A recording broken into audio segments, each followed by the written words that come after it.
This is your USMNT Abroad weekend update from December 22nd to December 24th of 2023. Hi, if you're new here, I'm Filippo, and welcome to Tactical Manager TV, and welcome to the US Men's National Team Abroad series, where every single Monday we update you on how the Yanks did abroad over the weekend. Now, before we start, Merry Christmas if you celebrate it. If not, hopefully you're having a great end of the year with your family, just having a good time and maybe traveling. But anyhow, if you're watching this right now, I want to thank you from the bottom of our hearts for the year of 2023. The year is over. It was a wonderful year for the channel. Thanks to you. Thanks to your support. You can always help us by just dropping a like in the video. It's free, and y'all been doing great in regards to that this year. I know you love this series very much, so we're doing it during Christmas. But next week, for New Year's, we will be taking like a 2-day break. We still have videos scheduled for the midweek this week, and we have videos scheduled for the other week, the first week of January, but we will not be doing the US Men's National Team Abroad episode next Monday. A lot of the leagues will be off also, so there won't be much to report on. So me and Dustin thought it would be the perfect time to, take 2 or 3 days off that we don't really do ever, or we're getting lazy. Actually, not really. We barely take breaks here. So anyhow, no USMNT Abroad next weekend, but we have episodes scheduled during the midweek, and the other week, don't worry, we're not getting lazy. We never get lazy. With that said, thank you very much. Let's play the intro, and let's go to the performance updates.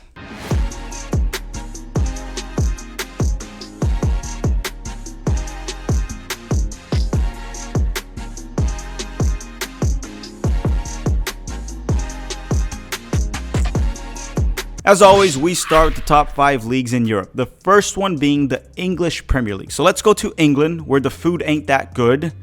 Little secret between us. Actually, it's not really a secret. That's what everyone says. So let's go to England and talk about Matt Turner from Nottingham Forest. On Saturday, Matt Turner started and played the full 90 minutes for Nottingham Forest during their 3-2 loss to Bournemouth in the English Premier League. Out of the 3 goals he conceded, I don't really think the first 2 were Matt Turner's fault. However, the third one kind of was. It was a header that was from quite some distance, and it wasn't that strong, so he probably should have saved it. Personally, I thought it was a mix of poor positioning and poor footwork from Matt Turner.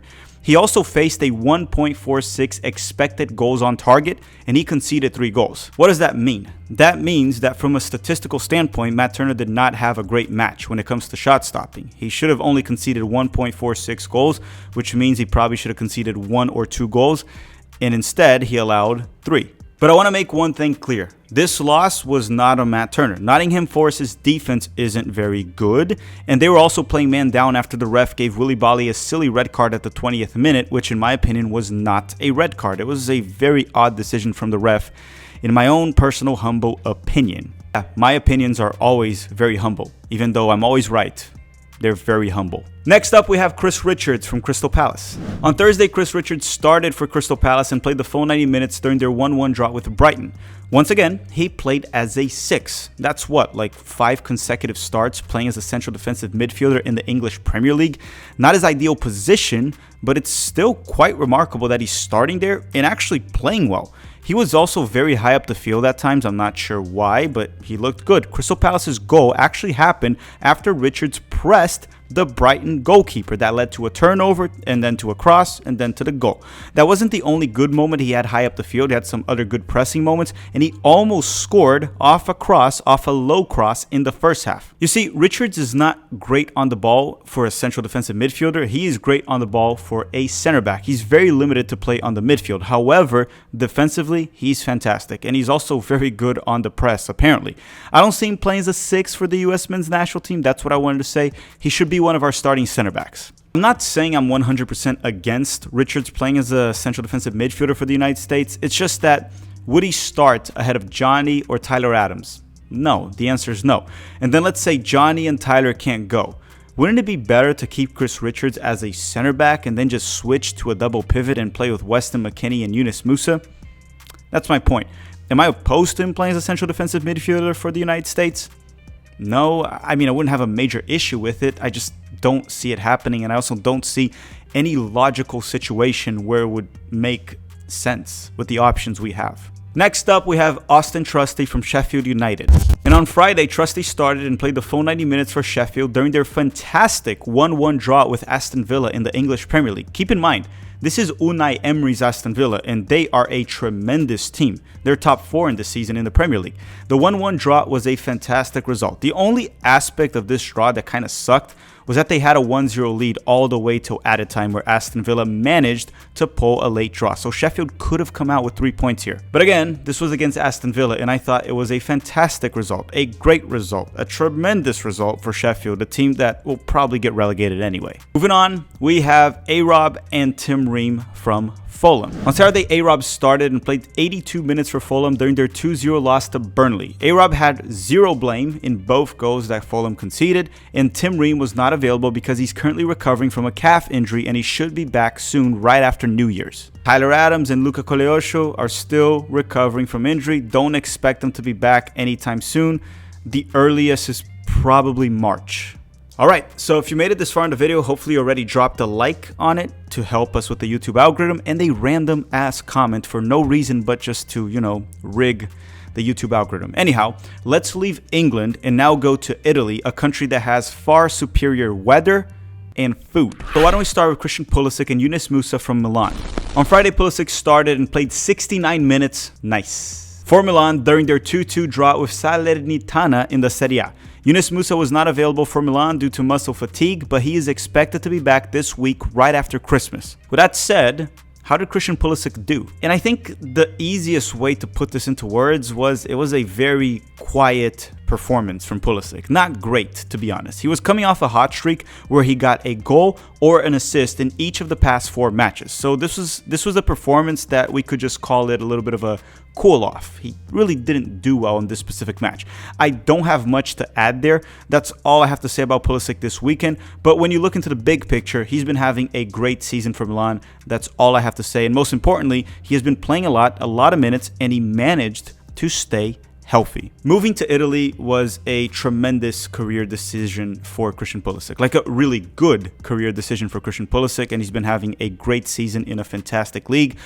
I'm thankful every day that he did not listen to Landon Donovan and head to MLS, or more specifically to the LA Galaxy. Still in Italy, we have Weston, Mckennie and Tim Weah from Juventus. And on Saturday, Mckennie started and played the full 90 minutes for Juve during their 2-1 win over Frosinone in the Serie A. Tim Weah came off the bench at the 69th minute. Do we say nice for this one also, or is it getting too repetitive? Nah, we say it. Nice. This specific match was way too early on Saturday, and I did not wake up for it. However, Weston McKennie was the man of the match on FootMob, and he provided the assist to Vlahovic for Juventus' second goal that got them the win.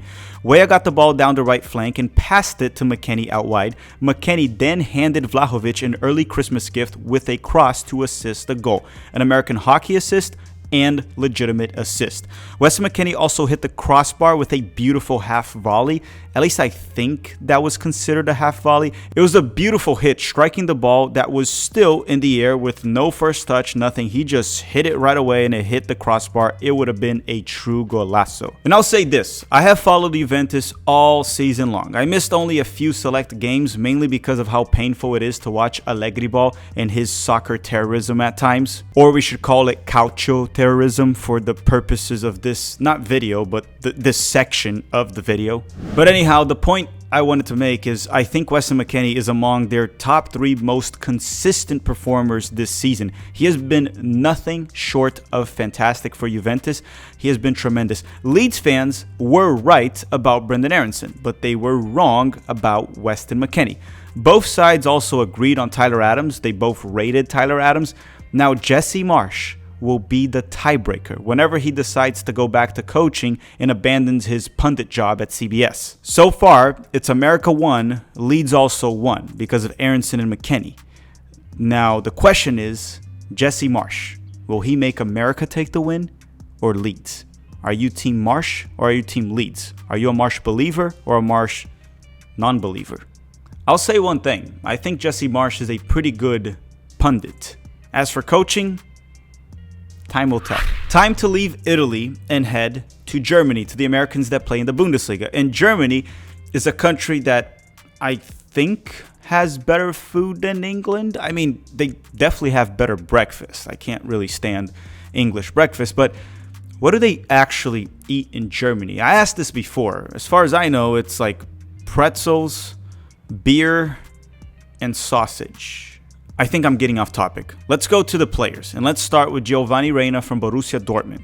On Tuesday, Gio Reyna started off the bench and was subbed in the 72nd minute for Dortmund during their 1-1 draw with Mainz. So I said Tuesday because, they only played in the midweek. There were no Bundesliga matches over the midweek. Reyna was playing super deep in this match once again, but he still looked good. He did very well on distribution and on the build-out for Dortmund, helping them build out of the back. He scored off a header, but unfortunately, he was offside. He also did a great job setting up some of his teammates, and it could have very well have gotten an assist. All of that in just 20 minutes. The bad news here is that Dortmund has confirmed that they will keep Terzic in charge of this team. The good news is Dortmund goes on break till January 13th. That's when the Bundesliga returns, and the winter transfer window starts January 1st, which means Gio Reyna might have played his last match for Dortmund this season. There are strong rumors that he's changing his agency. He's gotten a new agent, and he will be getting a transfer this winter to get more consistent minutes. And I fully support him. Again, look at also Dortmund's situation. They might not qualify to the Champions League next season. Right now, they're kind of far from 4th place. They're 6 points away. And in the Champions League, they play PSV in the round of 16, and some people might think Dortmund are the favorites. But I wouldn't be surprised if PSV did knock out Dortmund in the round 16. So it's been a terrible season, in my personal opinion, with Terzic in charge. And Reyna doesn't get consistent minutes with him, so he has to go. And maybe, as I said, there are strong rumors, and just maybe he might have played his last match for Dortmund this season. Just fingers crossed, and let's hope it was. Next up, we have Brenden Aaronson from Union Berlin. For now. On Wednesday, Aaronson started off the bench and was subbed in the 85th minute for Union Berlin during their 2-0 win over Cologne. Brenden Aaronson got a few minutes off the bench on what might have been his last match for Union Berlin. It's been rumored that they want to terminate his loan, which would lead to a return to Leeds. And as I said before, I doubt he stays at Leeds. Leeds doesn't want him, and I don't think he wants to play for Leeds either. I would be surprised if he wasn't loaned elsewhere. Now, where? I have no idea. MLS, Eredivisie, Bundesliga. I just don't see him going to another top 5 league anytime soon. Maybe he gets a loan to the English 2nd division, but then I doubt Leeds would want to strengthen a rival. So I don't know where Brenden will go. Maybe he'll stay with Union Berlin. Who knows? But there are rumors that they want to terminate his loan. Next up, we have John Brooks from Hoffenheim. On Tuesday, John Brooks started once again for Hoffenheim and played the full 90 minutes during their 3-3 draw with Darmstadt. Hoffenheim is actually doing fairly well this season under the American coach Pellegrino Materazzo. They sit in 7th place, only 3 points away from Borussia Dortmund that, has a much higher budget. Maybe Materazzo should be coaching Dortmund. Just saying. Or actually, maybe Materazzo should be coaching, and hear me out, the United States men's national team. Next on the list, we have Joe Scally and Pifak from Borussia Mönchengladbach. On Wednesday, Scally started and played the full 90 minutes for Gladbach during their 2-1 loss to Eintracht Frankfurt. Pifak was not available due to injury, and Paxton Aronson actually belongs to Eintracht Frankfurt, but he did not make the bench for them once again. Both of the Eintracht goals originated off crosses from Scally's side. One of them, Scally was even marking the forward down the right flank, or actually down the left flank of Eintracht Frankfurt and the right side of the defensive side of the field for Borussia Mönchengladbach. It's not like the goals were on Scally. I mean, players get crosses in. That happens. But he's not blameless. That's my point. The main blame goes to the defenders in the box, though. It was very average to poor defending, to say the least. After Scally, we have Kevin Paredes from Wolfsburg. On Wednesday, Paredes started off the bench and was subbed in the 72nd minute for Wolfsburg during their 2-1 loss to Bayern. Last but not least, in Germany, we have Leonard Maloney from Heidenheim. On Wednesday, Maloney started and played 74 minutes for Heidenheim during their 3-2 win over Freiburg. Yeah, man, I want to say one thing. I don't think Heidenheim will get relegated. They sit comfortably 10 points away from the relegation zone. I mean, listen, they already have 20 points halfway through the season, and usually 33 to 34 points is enough to be safe in the Bundesliga, so they should be fine, which is good for Maloney as he is a locked-in starter for them. Next up, we have the players that play in Spain, and Spain is actually a country that has wonderful food. It's delicious. So let's go to Spain, and there's only one American to report there. It's Luca de la Torre from Celta de Vigo, and they played during the midweek because there were no La Liga matches over the weekend. They're also going on break.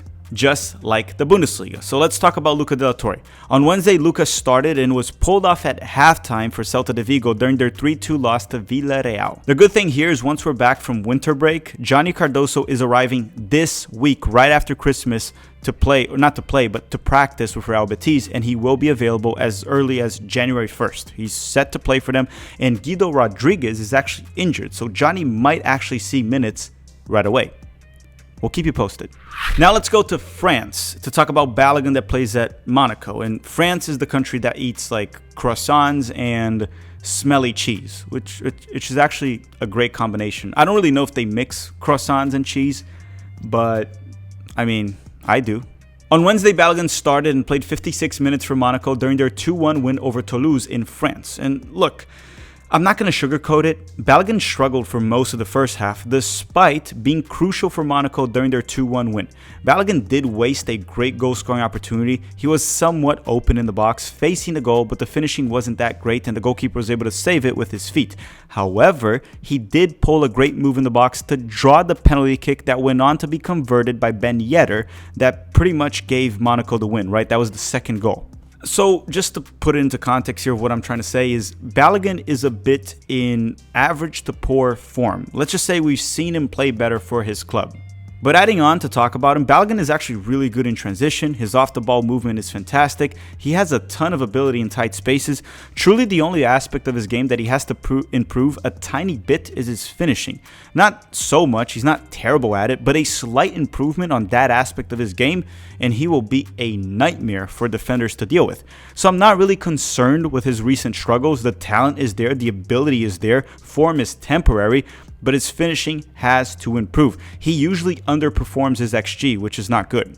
And I want to add some context here of why he was subbed out early. Balogun was pulled off early because Monaco was playing man down. He was subbed out a few minutes after Golovin got a red card. So it's not like he got subbed out because his performance was a disaster. The coach had to make a decision. They were playing man down, they were up 2-1, and he decided to pull off Balogun. That's all. Next up would have been the Americans that play in the Netherlands in the Eredivisie. However, they didn't have any matches this weekend. But there is one quick thing that I want to talk about. I want to talk about the current table and the Americans and their clubs in the Eredivisie. The clubs with Americans are PSV, Utrecht, and AZ Alkmaar. PSV, as you may know, they currently lead the league with 16 wins in 16 matches. Complete dominance. I've actually never seen this before in a top league. Incredible so far. AZ Alkmaar is also doing very well. That's the team that has Jordi Mihailovic. Obviously, PSV, you already know, they have Pepe, Dest, and Malik Tillman, and Ernie Stewart is also in charge.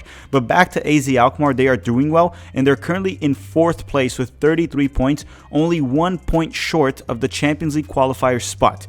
Now, Utrecht, that has Taylor Booth, is actually not doing that well. They have struggled, and they're more or less in the relegation battle as they currently sit in 13th place. There's also Volendam, that team that's the one that Zach Booth, the brother of Taylor Booth, plays for. We don't really report on him very often, but I just wanted to give him a shout out. Next up would have been us going back to England to talk about Josh Sargent from Norwich, but he still hasn't returned from that ankle injury that he had, 2 months ago, but he is close to returning. Expect Sargent to be back in January. I know I'm saying this for a long time, but apparently he's back in training already, so he should return very soon for Norwich. And I want to give a shout out to Haji Wright for getting an assist over the weekend. Still in Great Britain, let's head quickly to Scotland and talk about Cameron Carter-Vickers from Celtic. On Saturday, Carter-Vickers started and played his 100th match for Celtic during their 2-0 win over Livingston. In the same match, Carter-Vickers played the full 90 minutes. Now let's quickly go through the Americans that play in Belgium. The first one being Gabriel Slonina from Eupen, and on Saturday, Slonina started and played the full 90 minutes for Eupen during their 2-1 loss to Union Saint. Next, we have Mark Mckenzie from Genk. And on Saturday, Mckenzie was actually benched for Genk. I'll keep track of him on the other weeks to let you know if he was actually benched or he was just being rested. He has been mostly a starter for them this season when he is available. Last but not least, we have Sam Vines. Yes, he returned. He's alive. And Brian Reynolds. Sam Vines from Antwerp, Brian Reynolds from Westerlo. Because on Saturday, Vines was back on the field for Antwerp as a starter. And he was going to face Brian Reynolds, but Reynolds was not available for Westerlo. I believe he is injured. But I needed to mention it. Sam Vines is back on the field, which he was away, and he sort of disappeared for a few months, and no one could really figure out what the heck was going on. But he's back. Last but not least, let's go through the Americans that play in the Serie B, the second division of Italy. The first one being Tenor Tessmann and Gianluca Busio from Venezia. On Saturday, Venezia tied Lecco 2-2 in Italy. I don't know if I pronounced that right. Tenor Tessmann started and helped them get this 2-2 draw by providing an assist and scoring a goal. Busio stayed on the bench the full 90 minutes, and Venezia currently sits in second place, which means they are on track to get promoted to the Italian First Division if they continue this good run. Still in Italy, we have Christopher Lund from Palermo. And on Saturday, Lund started and was subbed out at halftime for Palermo during their 3-3 draw with Como. Normally, we wrap things up by reporting on Johnny Cardoso and Alejandro Zendejas that weren't playing in Europe. Johnny played in Brazil. He's going to go to Europe now. And Alejandro Zendejas still plays for Club America, but they just won the Liga MX and their league is on break, even though I believe they played Barcelona on a random-ass friendly in Texas, but whatever. I just want to give a shout out to one player there. Actually, Diego Cochin made his debut for Barcelona against Club America, the 17-year-old goalkeeper. But anyhow, I want to thank you all very much for watching. Thank you for supporting the channel in the year of 2023. Thank you for dropping a like, commenting, and, helping us keep this going. I hope 2024 is a great year for the channel, a great year for you, a great year for us, and a great year for the U.S. men's national team and their players abroad. I want to thank you all very much for watching, and have a great day.